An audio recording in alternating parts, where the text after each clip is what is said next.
Imagine this. You're lying in bed at night replaying a conversation that happened 6 hours ago. You keep wondering if you sounded awkward. If you said too much. If that slight change in someone's tone meant they were upset with you. Logically, you know it probably doesn't matter that much. But your brain refuses to let it go. When someone takes slightly longer than usual to reply to your message, and suddenly your entire mood changes. You tell yourself not to overthink it, but deep down, you feel anxious anyway. Maybe you constantly feel guilty while resting. Maybe relaxing makes you uncomfortable. Maybe you feel like you always need to be productive just to feel worthy. And maybe you've started believing this is simply your personality. That you're naturally anxious. Naturally sensitive. Naturally insecure. But what if many of these behaviors are not personality traits at all? What if they are survival patterns your brain learned years ago? Because childhood experiences don't disappear once childhood ends.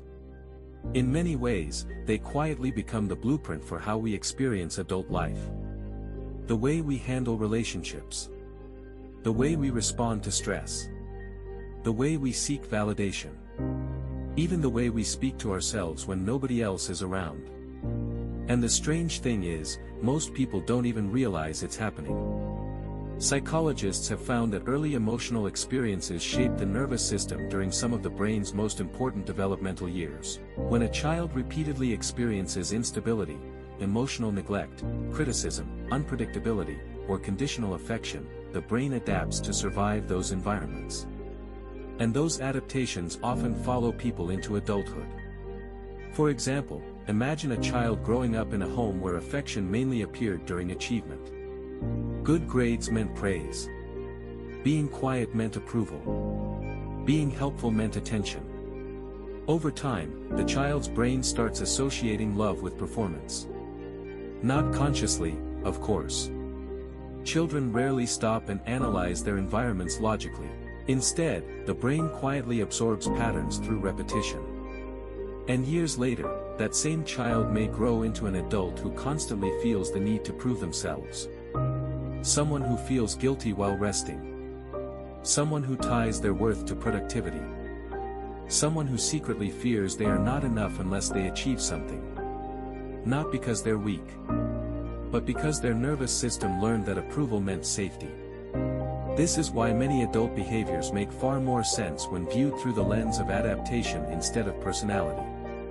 Take people-pleasing, for example. At first glance, it can seem like kindness. Like selflessness. Like being easy to get along with. But many people-pleasers are not actually motivated by kindness alone. They are motivated by fear. Fear of conflict. Fear of rejection. Fear of disappointing others. And often, that fear begins very early. Children who grow up around unpredictable emotional environments often become highly sensitive to other people's moods. They learn to monitor tone of voice, facial expressions, energy shifts, constantly trying to avoid upsetting someone. The brain becomes hypervigilant. In psychology, hypervigilance refers to a heightened state of alertness where the nervous system constantly scans for potential danger. While this response is useful in stressful environments, it becomes exhausting when carried into everyday adult life. This is why some people overthink every interaction. A short text reply can feel emotionally threatening. A slight change in energy can trigger anxiety. Silence can feel uncomfortable. Their nervous system learned long ago that small emotional changes could signal danger. And the difficult part is that these patterns often become invisible to the person experiencing them. Because when you've lived with something your entire life, it stops feeling unusual. It just feels like you. But survival patterns are not personality. They are learned responses. And learned responses can be changed. Another common example is hyper-independence. Society often praises people who never ask for help. We describe them as strong, mature, self-sufficient. But sometimes, extreme independence develops because a person learned very early that depending on others was emotionally unsafe. Maybe their needs were ignored. Maybe vulnerability was dismissed. Maybe they were forced to emotionally care for themselves long before they were ready. So eventually, the brain adapts by saying, "Don't need anyone."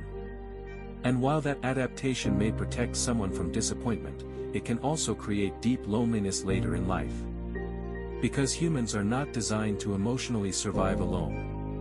In fact, studies in attachment psychology consistently show that emotional connection and secure relationships are deeply tied to mental well-being. But for many people, closeness itself feels threatening because it activates old fears of abandonment, rejection, or emotional inconsistency.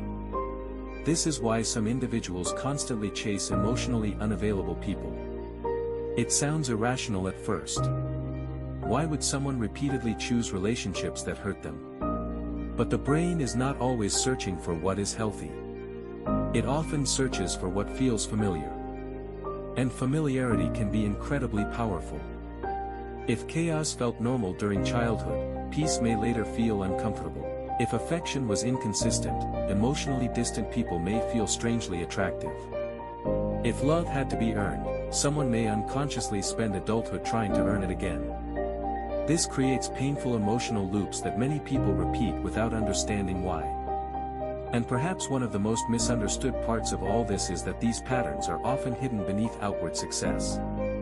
Someone may appear ambitious, disciplined, independent, and high-functioning, while internally feeling anxious, emotionally exhausted, and deeply disconnected from themselves. Because survival adaptations can look impressive from the outside. Work addiction can look like ambition. People-pleasing can look like kindness. Hyper-independence can look like strength. But underneath many of these behaviors is often the same thing, a nervous system trying to feel safe. And this is why healing is not simply about changing behavior. It's about understanding the emotional environment that created the behavior in the first place. Because once you understand the root, you stop seeing yourself as broken. You begin realizing that many of your struggles were once survival strategies. Strategies your mind created to protect you. And maybe the version of you that overthinks everything. That struggles to rest. That constantly seeks reassurance. That feels afraid of rejection. Is not weak at all. Maybe they're simply carrying patterns they learned long before they ever had the chance to choose differently.